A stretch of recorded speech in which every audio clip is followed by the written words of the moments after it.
Well, a particular lawsuit is over now that attempted to overturn affirmative action. That's right, somebody did go to court and try to overturn that because they felt it was unfair to them that black people should receive a shot at going to Ivy League universities.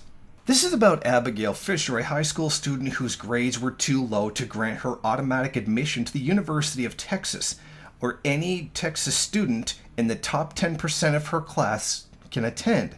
And she was rejected. She ended up attending and graduating from LSU. Her position is that even though her grades weren't good enough, she lost a spot because it had to go to some black student. And then alleged that this was racism on behalf of the university, which you could totally tell by the fact that the university is mostly made up of white people. Now, one of their big complaints was that her father went there. She's a legacy.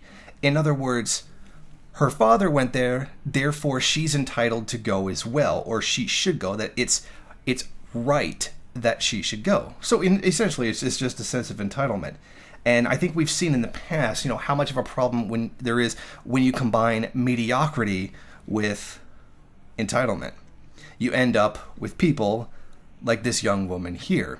And this is very much an attitude that's spread over most of white America, and in fact over most of the imperialist world. We have someone here who tried to overturn something that was intended to help people in minority positions because they felt they were entitled to be in a particular position. The fact that she actually wasn't good enough to get in isn't enough. She literally believes that she was discriminated against because of her skin color, which is absolutely nonsense. And it has been proven, over and over again from studies that if they simply get rid of these things, or they take a colorblind kind of stance towards race, that inequality just simply comes back. It goes back to reducing the number of minority students and heavily in favor of whites. So getting rid of it at this time wouldn't even achieve any kind of an effect. It's very clearly still needed.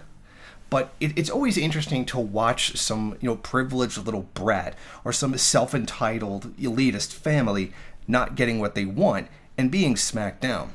Because it wasn't enough to merely be beaten in court. They had to appeal this all the way to the Supreme Court, where they were eventually defeated. So affirmative action is not only certainly still necessary, this case alone shows us why we still need it, due to the very mentality of the people it was intended to combat. Thank you for watching. Want to go ahead, rate, comment, subscribe, and share on various social media. And if you want, you can head over to my Patreon page and show your support.